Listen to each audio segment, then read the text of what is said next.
Hello, everybody. This is Nikki from It's Going to Be Okay podcast. And I know it's been a minute.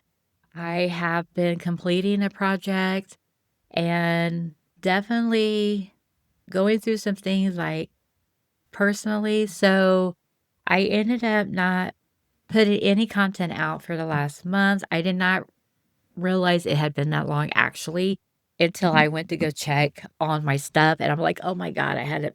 What have I been doing? I've been working on material because I have 4 other episodes already recorded for you because I did a mini series on the Book of Romans, chapter 9 through 12. And I had big news, which I talk about in one of those episodes that you can watch when it comes out. I don't want to say anything because then I say too much and I don't have permission to talk about it yet. But it's exciting, and I'm really proud of the work that I did. So I hope you will enjoy it when it comes out.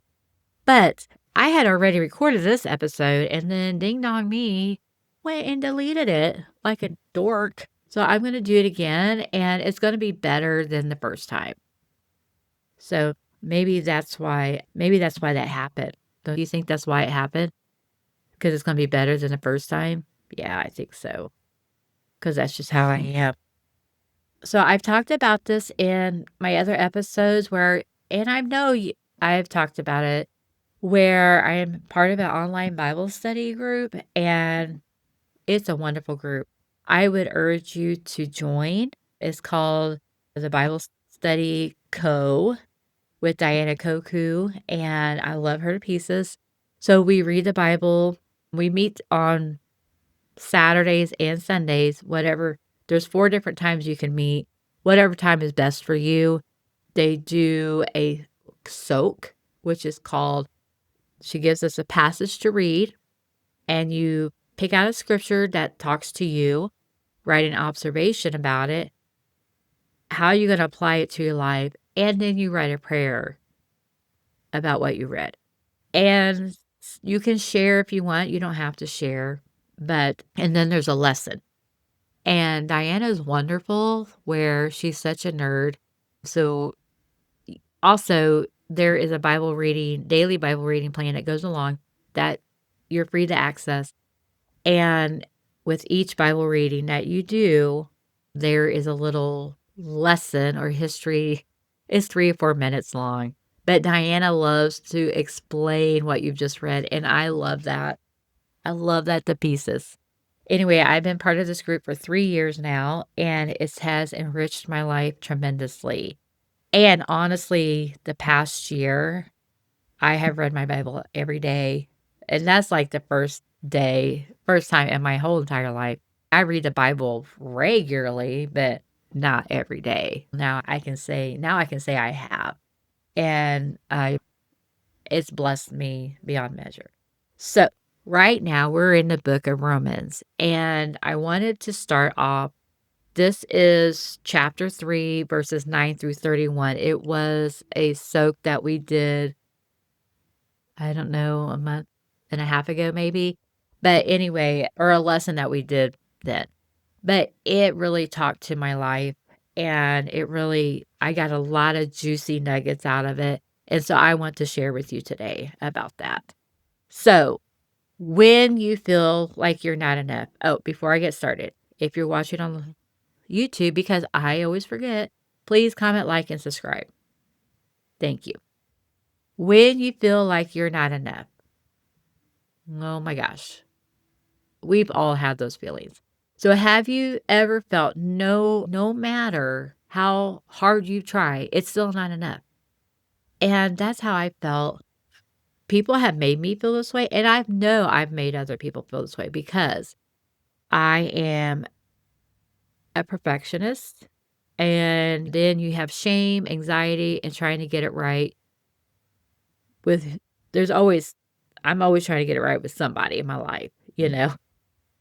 Right now, it seems like it's my extended family. I've made everybody mad, and I've apologized to the ones I need to apologize to. The other ones, I don't know why they're mad at me because I guess They don't wanna see my ugly face. I don't know, whatever it is, but we'll move on. So, today, I want to show you something in the scriptures that completely dismantles that pressure in my own life. So, the truth we don't want to hear. Yeah, there's lots of truth I don't wanna hear. So, Paul had written an epistle to the Romans. He says, "No one is righteous, not even the good people, not the church people, not even the ones trying really hard. Like, no one. No one is righteous." But this levels the playing field because we put ourselves in these hierarchies, and really, we're all the same. None of us are righteous, not one. The problem isn't that you're failing more than everyone else, is that we're all human. So, what do we do as humans? We compare. We are feeling defective. And me, I'm like, "Why can't I get this crap together?" It's ridiculous. I'm all the time like, "Why am I still making these mistakes?" So, now the law shows us what's wrong. So, in the Old Testament, they had the law that they had to follow. And in the law, you did it or you didn't. If you didn't, that's it. You're done. But the law cannot heal us. It's like looking in the mirror and seeing you're exhausted, overwhelmed, anxious, but the mirror can't fix any of it. It just shows you where the mistakes are. That's what the law did. So, rules don't heal the shame. Trying harder doesn't fix brokenness. And this is where we get stuck when we're striving, overthinking, and we have spiritual burnout. So, the turning point is that now, apart from the law, the righteousness of God has been made known. It's not earned, not performed, not achieved. And you don't achieve righteousness, you receive it. You don't have to do anything for it. So let that sink in for a second. Let's get all gooey up in this here, okay? You don't achieve the righteousness, you receive it. So if you're the exhausted mom, the anxious overthinker, the woman trying to hold everything together, yeah, you don't have to do anything for God's righteousness. It's already there. Jesus took what we couldn't carry. He became the sacrifice. He took the penalty. Everything you think disqualifies you was already accounted for at the cross. So when you are comparing yourself to others, like they're happy all the time, they don't have anxiety, they don't have depression. These emotional connections, they could I'm talking directly to you. The shame, regret, past mistakes, I should be further along by now. You don't have to compare yourself to those things because God has already done the sacrifice. So Paul says there's no boasting. So you don't have to prove yourself anymore.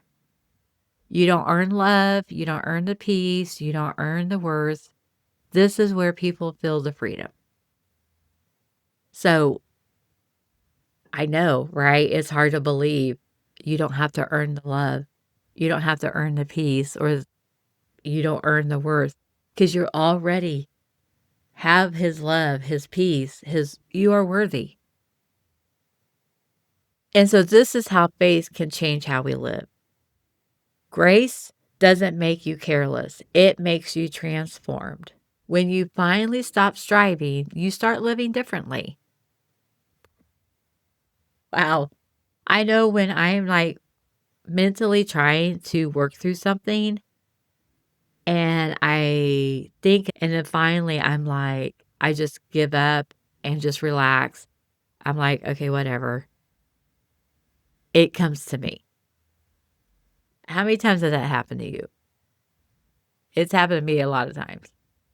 So if you've been carrying a weight of not enough, this is your invitation to put it down. God is not asking you to fix yourself, He's asking you to trust Him.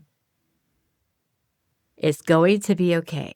Not because you figured it all out, but because God already made a way. So I just want you to think about I've got some questions here. Where in my life am I still trying to prove I'm enough? What would change if I truly believed I am already accepted by God? And am I living from grace or constantly striving for approval? So think about those three things. And hopefully you should already know the answers to this, but you might want to write this stuff down. So if there's something that you struggle with, the pressure, the anxiety feeling of never being enough, you don't have to walk oops, you don't have to walk through that alone.